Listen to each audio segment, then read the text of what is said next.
এগুলি কি চিনতে পারছেন? ঠিক ধরেছেন, ম্যাড়া পিঠা। যদিও দেখতে ঠিক ম্যাড়া পিঠার মতো হয়নি, কিন্তু আজকে আপনাদের সাথে নিয়ে ম্যাড়া পিঠা বানাবো।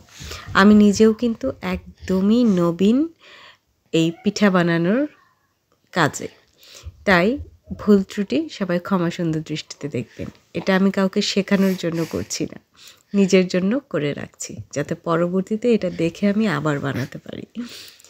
তো প্রথমেই হচ্ছে চালের গুঁড়াতে লবণ মিশিয়ে ভেজে নিয়েছি। খুব দ্রুত এই কাজটা করতে হবে, তা না হলে চালের গুঁড়া পুড়ে যাবে।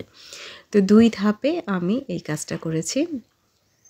চালের গুঁড়াগুলি খুব ভালো করে ভেজে নিয়েছি, এর আগে লবণ মিশিয়ে নিয়েছি।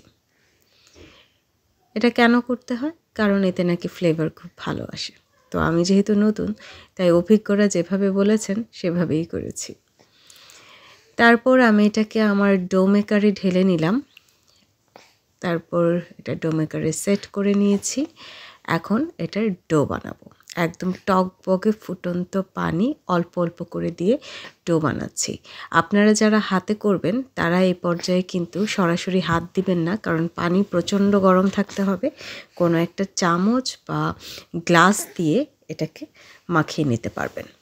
তারপর যখন একটু হাতে সহনীয় হয়ে আসবে তখন হাত দিয়ে ডো বানাবেন। তো আমি এখানে অল্প অল্প করে পানি দিচ্ছি, এভাবে অল্প অল্প করেই পানি দিতে হবে। অল্প অল্প করে পানি দিয়ে দিয়ে এই ডোটা বানাতে হবে। খুব স্মুথ যখন হয়ে যাবে তখন বোঝা যাবে যে ডো বানানো হয়ে গেছে। এই যে অনেকটা এরকম। এটা খুব বেশি সময় লাগে না, চালের গুঁড়া খুব গরম পানিতে খুব অল্প সময়ে এরকম ডো হয়ে যায়, খুব বেশি ডলার দরকার হয় না। তো এই যে দেখছেন খুব স্মুথ একটা ডো হয়েছে, হাত দিলে একদম মসৃণ হয়ে এসেছে। তো এটা দিয়ে এখন আমি পিঠা বানাবো। আমি একা না, আমি এবং আমার মেয়েরা সবাই মনের মাধুরী মিশিয়ে শেপ দিয়েছি, কারণ অরিজিনাল শেপ আমি আনতে পারি না। আর আমি আমার ছোট মেয়েকে square shape, round shape, rectangle shape এইসব শেখাচ্ছি এখন। তাই ওইভাবেই আমরা শেপগুলি করছিলাম খেলতে খেলতে। তো এখানে আমি রাইস কুকারে স্টিম করব, তাই রাইস কুকারে পানি গরম করে নিয়েছি। আপনারা চাইলে এটা পাতিলে উপরে একটা স্টেইনার দিয়েও করতে পারেন। আমার কাছে রাইস কুকারটা বেশি সহজ মনে হয়, তাই রাইস কুকারটাই নিয়েছি।